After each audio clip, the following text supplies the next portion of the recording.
बिस्मिल्लाहिर्रहमानिर्रहीम। अस्सलाम वालेकुम। खुश रहें, आबाद रहें, जहाँ भी रहें हैप्पी रहें और हेल्दी रहें। तो आज चटपटे पकवान में आप लोगों से शेयर करूंगी सुपर फूड की रेसिपी। आज मैं बना रही हूँ सुहाजना चिकन। पंजाब साइड पर ये वाली डिश बहुत ही फेमस है। तकरीबन हर घर में सुहाजना बनाया जाता है। क्योंकि मेरा ताल्लुक मुल्तान से है, तो मुल्तान के हर घर में तकरीबन सुहाजने को पकाया और बहुत ही शौक से खाया जाता है। ये एक सुपर फूड है, टेस्टी होने के साथ साथ ये बहुत ही हेल्दी है। आप इसको चिकन में बनाएं या फिर कीमे में, यकीन करें इतना ज़बरदस्त और मज़े का बनता है जैसे आप भुना हुआ कीमा खा रहे हैं। रेसिपी को ज़रूर ट्राई कीजिएगा, इंशाल्लाह आप लोगों को पसंद आएगी। अच्छी लगे तो प्लीज़ लाइक कर दें और चटपटे पकवान को सब्सक्राइब भी कर लें। तो चलें जल्दी से चलते हैं अपने किचन में और बनाते हैं सुहाना। तो यहाँ पे देखें मेरे पास है तकरीबन 1 किलो सुहाना। मैंने इसे अभी अभी सब्ज़ी की शॉप से मंगवाया है। हमारे घर में बहुत ही शौक से खाया जाता है। सबसे पहले मैं क्या करूँगी, इसमें से बड़े बड़े जो डंठल हैं उनका चुन कर अलहदा कर लूँगी। सुहाने को अच्छे से साफ़ कर लूँगी। और अभी ये देखें बहुत ही मैला सा लग रहा है, तो इसको 2 से 3 पानी में आपने अच्छे से वॉश करना है। इसका टेस्ट हल्का सा कड़वा होता है और इसका कलर लाइट ग्रीन कलर होता है। जब आप इसे अच्छे से वॉश कर लेंगी तो इसका बहुत ही प्यारा सा लाइट ग्रीन कलर निकल कर बाहर आएगा। पहले आप इसको बहुत ही अच्छे तरीके से चुन लें, साफ़ कर लें। अगर आपके घर में कोई बड़ा बुजुर्ग है तो उसे कह दें, ये काम वो आपको बहुत ही अच्छे तरीके से करके दे देंगे। तो यहाँ पे देखिए मैंने इसे 2 से 3 पानी में बहुत अच्छे से वॉश किया है। माशाल्लाह से इसका कलर देखें कितना खूबसूरत निकल आया है। अब इसे उबलते हुए पानी में डालूँगी और 10 से 15 मिनट के लिए इसे हाई फ्लेम पे मैं बॉईल कर लूँगी। और बॉईल करने के बाद ये वाला पानी गिरा दूँगी और दोबारा से नया पानी डालेंगे और बॉईल कर लेंगे। इसी तरीके से हमने 3 मरतबा सुहाने को बॉईल कर लेना है और अच्छे से छान कर एक साइड पे रख देना है। जब तक हम ये करेंगे कि मेरे पास है यहाँ पर एक पतीली और उसमें डालूँगी मैं देसी घी।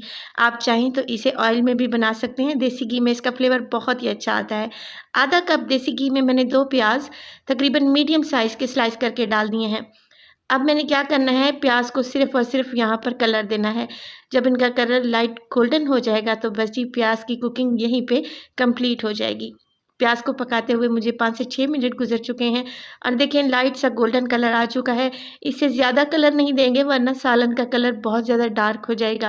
तो अब इस स्टेज पर इसमें डाल दें अदरक और लहसुन का पेस्ट है। फ्रेश पीस के डालेंगे तो बहुत ही अच्छा फ्लेवर आएगा। और मिक्स कर लेंगे तकरीबन 20 से 30 सेकंड के लिए। अदरक लहसुन के पेस्ट को भी अच्छे से भून लेंगे और भूनने के साथ ही इसमें डालूंगी मैं चिकन।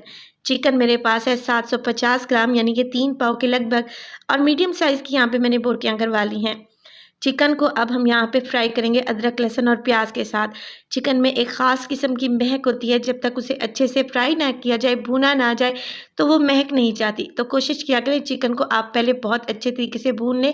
तकरीबन 5 से 6 मिनट के लिए मैं इसे अदरक लहसुन और प्याज के साथ अच्छे से फ्राई कर लूँगी। जब चिकन अच्छे से फ्राई हो जाएगा, यहाँ पे देखें चिकन का कलर भी चेंज हो चुका है। बस जी इस स्टेज पर इसमें डालूँगी 3 मीडियम साइज़ के टमाटर थे, मैंने स्लाइस करके डाल दिए हैं। टमाटर डालने के साथ साथ इसमें डालूँगी कुछ मसाले। तो मसालों में मेरे पास है नमक तकरीबन 1 टेबलस्पून, इसमें जाएगा सुरख मिर्च का पाउडर तकरीबन 1 एंड हाफ टेबलस्पून, क्योंकि सुहाना चटपटा और मज़ेदार सा अच्छा लगता है। आप अपने टेस्ट के अकॉर्डिंग इसमें नमक और मिर्च सेट कर लें। हल्दी डालेंगे 1 टीस्पून और सूखा धनिया पाउडर यहाँ पे डालूँगी 1 टेबलस्पून। ज़ीरा पाउडर इसमें जाएगा तकरीबन हाफ टेबलस्पून। ये चीज़ें डालें और अच्छे से मिक्स कर लें। चिकन को हम पहले ही अच्छे तरीके से भून चुके हैं। टमाटर यहाँ पर अपना पानी छोड़ेंगे। जब तक टमाटर सॉफ्ट नहीं हो जाते आपने चिकन को बहुत अच्छे से यहाँ पर फ्राई कर लेना है टमाटर के साथ। यहाँ पे देखें कितना अच्छा सा मसाला तैयार हो चुका है। टमाटर भी अच्छे से इसमें गल चुके हैं और माशाल्लाह से सालन का कलर कितना खूबसूरत आया है। बस जी अब हमने क्या करना है, चिकन को यहाँ पर सॉफ्ट करना है। तो सॉफ्ट करने के लिए इसमें शामिल करेंगे पानी। पानी में डालूँगी तकरीबन 1 गिलास के बराबर। अगर आप यहाँ पे प्रेशर कुकर इस्तेमाल कर रहे हैं तो फिर पानी की क्वांटिटी को कम कर दें। पानी डालने के बाद मिक्स करेंगे और अब इसको पकने के लिए छोड़ दूँगी मीडियम टू लो फ्लेम पर। तकरीबन 10 से 15 मिनट के लिए कवर लगा दें और इसे पकने दें। तकरीबन 15 मिनट के बाद देखें ऑयल तकरीबन ऊपर आना शुरू हो चुका है। पानी भी यहाँ पर ड्राई हो चुका है और माशाल्लाह से चिकन भी बहुत अच्छे तरीके से गल गया है। बस जी अब हमने क्या करना है, इसी स्टेज पर डाल देनी है 2 से 3 हरी मिर्चें डंडी समेत डाल दें, बहुत अच्छी सी खुशबू देंगी। इसमें डालूंगी काफ़ी सारा हरा धनिया। हरा धनिया पहले आप धो कर डाला करें, इसमें काफ़ी सारी मिट्टी वगैरह होती है। हरा धनिया डाल दिया है। अब मैंने बॉयल किया हुआ स्वांजना इसमें शामिल करना है, तो पूरा 1 किलो ही मैं इसमें शामिल कर दूँगी, क्योंकि 1 किलो की मैं आपको परफेक्ट रेसिपी देने वाली हूँ। स्वांजने को मैंने अच्छे तरीके से स्ट्रेनर में डालकर स्ट्रेन कर लिया था और इसका एक्स्ट्रा पानी अच्छे से हाथों की मदद से निचोड़ लिया था। स्वांजना डालें और अच्छे तरीके से मिक्स कर लें। बस जी, अब हमने क्या करना है, इस स्टेज पर इसमें डालूँगी 1 कप दही। दही को आपने स्वांजना डालने के बाद ही शामिल करना है।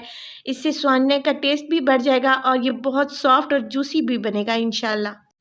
तो दही को आपने अच्छे से फेंट कर स्वांजने में शामिल कर देना है। दही को लाज़मी डालिएगा, इससे इसका टेस्ट बहुत ज़्यादा बढ़ जाएगा। दही को मिक्स करें और अब इसे पकने दें तकरीबन 10 मिनट के लिए मीडियम टू लो फ्लेम पर, जब तक ये अच्छे तरीके से भुन नहीं जाता, किनारों से ऑयल नहीं निकल आता और दही का पानी भी खुश्क नहीं हो जाता। माशाल्लाह से देखें कितना ज़बरदस्त सा हमारा सुहाना और चिकन का सालन तैयार है। गर्मा गर्म इसे सर्व करें चपाती के साथ और या फिर तंदूर की रोटी के साथ जिस पे मक्खन लगा हुआ हो। यकीन करें ये देसी खाना खाकर आपको मज़ा आ जाएगा। एक दफ़ा ज़रूर ट्राई कीजिएगा। तो अपना बहुत सारा ख्याल रखिएगा। फ़ाइज़ा को भी अपनी दुआ में याद रखिएगा। मुझे दीजिए इजाज़त। टिल देन, अल्लाह निगहबान।